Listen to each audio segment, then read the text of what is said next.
vai khai bà chứ có cái tôi hiểu nữa bị lòng nữa hay ơi mưa xuân mà ba lòng mà mẹ buông bùa năn nỉ nâng khâu cả chòm lan cái xúc lên pin tên á xài pe ngơ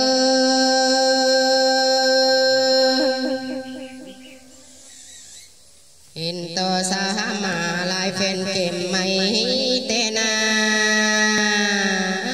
bèo bỏ khảm xuân xéo đánh lao tên á su mười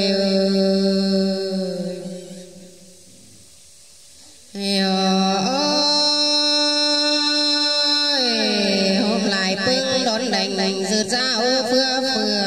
tên chôm hà tổn má mây bàn chúng huê hồn tê lô xài bê ngơ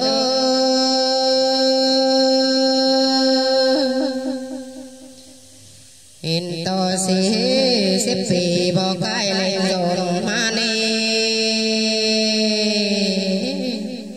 bên má phản hoang qua kề máy soi bầu tên á su mười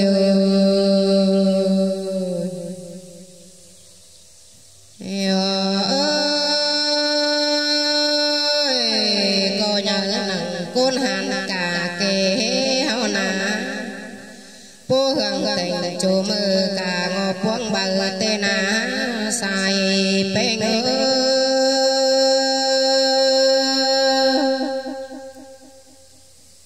in to na tiền thế lan phà sang tu khâu cả hao na lại khóc khẩu bê pha là cha thú trùng tên á su mười ơi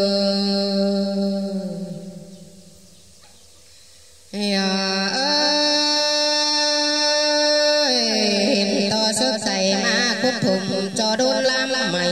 năn nà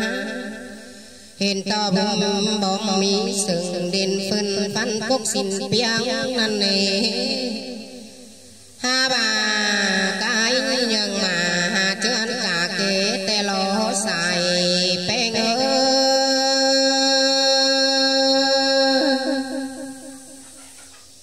anh ba má cuộc sồn chòm lan bên phá cưng luồng theo lò nớn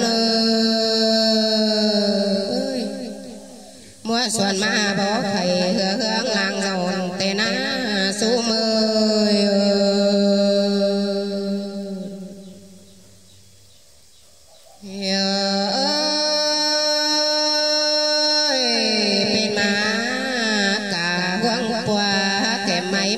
xuân tên á hình to xí xếp vì án ma có tình tên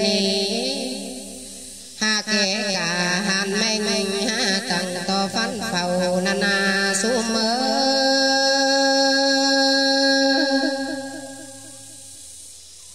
anh ba tên là phê phá thằng bom phái đền phường nana hay này cái nhưng mà nhưng bỏ quấy hồn đều ná su mười ơi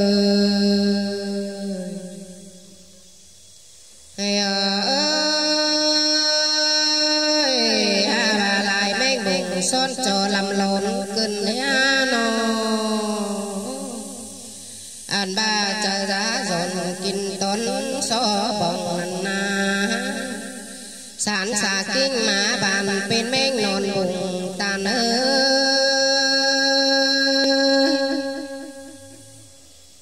anh ha ơi cốc đứa tặng cánh bay lại chặt tuôn lằng lằn na chòa cuốn hao sức giảm tôi năm hứa tên này lượt ba tụm đi năm chòa phú má làn na hiện to coi xót hết núi cần tánh tâm bùn sàng tên à